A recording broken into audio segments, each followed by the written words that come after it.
Reporter SIT breaking. ശബരിമലയിലെ ദ്വാരപാലക വിഗ്രഹങ്ങളോട് ചേർന്നുള്ള താങ്ങുപീഠത്തിന്റെ സ്വർണം പൂശലിലും വലിയ ദുരൂഹത.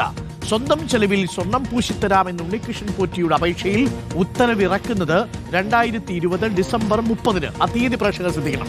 2020 ഡിസംബർ 30-ന്, കൃത്യം ഒരു ദിവസം കഴിഞ്ഞ് 2021 ജനുവരി 1-നാണ് പീഠത്തിന്റെ അളവെടുത്ത് മോൾഡ് നിർമ്മിച്ച് ചെന്നൈയിൽ കൊണ്ടുപോയി പുതിയ പീഠം എത്തിച്ചതെന്നാണ് ദേവസ്വം വിജിലൻസിന്റെ കണ്ടെത്തൽ. 24 മണിക്കൂർ കൊണ്ട്, ഒരൊറ്റ ദിവസം കൊണ്ട് ഇതെല്ലാം സാധ്യമായി എന്നാണ് ദേവസ്വം വിജിലൻസിന്റെ കണ്ടെത്തൽ. അത് സംശയം വർദ്ധിപ്പിക്കുന്നു. രാത്രി നടയടച്ച ശേഷം പോറ്റിയുടെ സുഹൃത്ത് CK വാസുദേവന്റെയും ആശാരി കണ്ണന്റെയും സാന്നിധ്യത്തിൽ ഉദ്യോഗസ്ഥർ ഇതെല്ലാം ചെയ്തിട്ടും മഹസറിൽ ഇതൊന്നും രേഖപ്പെടുത്താത്തത് വലിയ ഉദ്യോഗസ്ഥ വീഴ്ചയായി റിപ്പോർട്ടിൽ പറയുകയും ചെയ്യുന്നുണ്ട്. TV പ്രസാദ് ഉണ്ട്. TV Prasad, very good morning. എന്തൊരു വേഗമാണ് TV പ്രസാദ്. 24 മണിക്കൂർ കൊണ്ട് അളവെടുത്ത് ചെന്നൈയിൽ കൊണ്ടുപോയി മോൾഡ് തയ്യാറാക്കി, പീഠം തയ്യാറാക്കി, സന്നിധാനത്ത് കൊണ്ടുവച്ച് പരിശോധിച്ച് അത് പാകമല്ലെന്ന് കണ്ട് വാസുദേവന്റെ വീട്ടിലേക്ക് കൊണ്ടുപോയി. ഇതിനൊന്നും ഒരു മഹസറുമില്ല, ഒരു രേഖയുമില്ല എന്നുള്ളതാണ്. TV പ്രസാദ് അത്ഭുതമായിരിക്കുന്നു അല്ലേ? Good morning.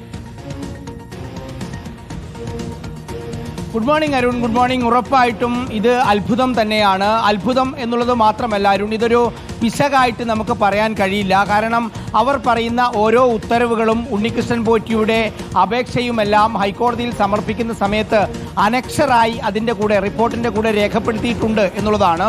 അതുകൊണ്ട് ഡേറ്റ് തെറ്റിയതാകാൻ ഒരു വഴിയുമില്ല എന്നുള്ളത് തന്നെയാണ് ഇതിൽ സംഭവിക്കാൻ സാധ്യത. അരുൺ, ഈ പറയുന്ന ശങ്കർ എന്ന് പറയുന്ന ആശാരിയെ കൊണ്ടുവന്ന് മെഴുക് വെച്ച് അതിൻ്റെ മോൾഡ് ഉണ്ടാക്കി എന്ന് പറയുന്ന ആ നടപടിക്രമം 30/12/2020 ഉത്തരവിറങ്ങിയതിന് ശേഷമല്ല എന്ന കാര്യമാണ് വ്യക്തമാകുന്നത് എന്നുള്ളതാണ്.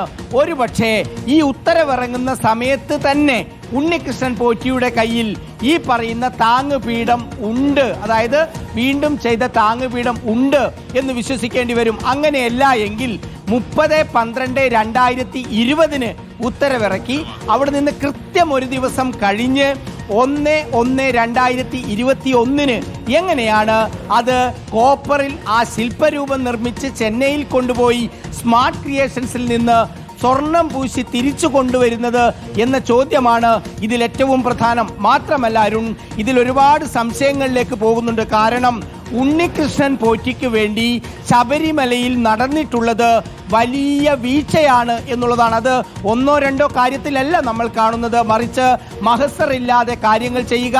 ഉണ്ണികൃഷ്ണൻ പോറ്റിക്ക് ഏത് സമയത്തും സ്വർണം പൂശിയ സാധന സാമഗ്രികൾ എടുത്ത് അദ്ദേഹത്തിന്റെ സുഹൃത്തുക്കൾക്കൊപ്പം വന്ന് അളവ് നോക്കാം, വെച്ച് മാറ്റാം. അത് പറ്റുന്നില്ല എങ്കിൽ കൊണ്ടുപോകാം. ഒരു രേഖയും ശബരിമലയിലെ രേഖകളിലില്ല, ദേവസ്വം ബോർഡിന്റെ കയ്യിലില്ല എന്നുള്ളതാണ് ഇതിലെ ഗുരുതരമായ ഒരു കാര്യം. ഹൈക്കോടതിയുടെ മുന്നിലേക്ക് ദേവസ്വം വിജിലൻസ് കൊടുത്ത ഈ റിപ്പോർട്ടിൽ ഒരു പിശക് കൂടിയുണ്ട് അരുൺ. അതായത് അത് ബോധപൂർവം വരുത്തിയതാണോ എന്ന സംശയം കൂടി നമ്മളൊന്ന് ചർച്ച ചെയ്യേണ്ടതുണ്ട് അരുൺ. കാരണം 30/12/2020 ഉത്തരവിറങ്ങിയെന്ന് അക്കങ്ങളിലാണ് രേഖപ്പെടുത്തിയിരിക്കുന്നത്. 30/12/2020 എന്ന്. നേരെ മറിച്ച് 1-ാം തീയതി വരുമ്പോൾ അത് ജനുവരി 1 എന്ന് എഴുതുകയാണ്. 2021 എന്ന് എഴുതി ജനുവരി 1 എന്ന് എഴുതുന്നു. ഒരു പക്ഷേ പെട്ടെന്ന് നോക്കിയാൽ അത് മനസ്സിലാവരുത് എന്നുള്ളത് കൊണ്ടാണോ അങ്ങനെ ദേവസ്വം വിജിലൻസ് ചെയ്തത് എന്നുള്ളതാണ്. ദേവസ്വം വിജിലൻസിന്റെ ഈ കണ്ടെത്തൽ നേരത്തെ, അതായത് കാലിന് കണക്കായി ചെരുപ്പ് മുറിച്ചതുപോലെയുള്ള ഒരു സ്ഥിതിയാണോ എന്നുള്ളതാണ് ഏറ്റവും പ്രധാനപ്പെട്ട കാര്യം. ദുരൂഹതയേറുകയാണ് അരുൺ. ഒരുപാട് കാര്യങ്ങൾ ഇനിയും വ്യക്തത വരാനായിട്ടുണ്ട്. Okay, thank you TV Prasad. തുടർച്ചയായി റിപ്പോർട്ടർ TV ശബരിമലയിലെ സ്വർണ്ണപ്പാളി മോഷണവുമായി ബന്ധപ്പെട്ട ബിഗ് ബ്രേക്കുകൾ പ്രേക്ഷകരിലേക്ക് എത്തിക്കുകയാണ്. ഈ വാർത്ത തുടങ്ങിയത് തന്നെ റിപ്പോർട്ടർ TVയുടെ പുറത്തുവിട്ട ദൃശ്യങ്ങളിലാണ്. സ്വർണ്ണപ്പാളികൾ ചെന്നൈയിൽ കൊണ്ടുപോയി പൂജിച്ച് ജയറാമിന്റെ വീട്ടിൽ വെച്ച് പൂജിക്കുന്നതും ഫാക്ടറിയിൽ തന്നെ സ്വകാര്യ പൂജ നടത്തുന്നതുമായ ദൃശ്യങ്ങൾ പുറത്തുവിട്ടപ്പോഴാണ് ഇതിന്റെ വ്യാപ്തി കൂടിയത്.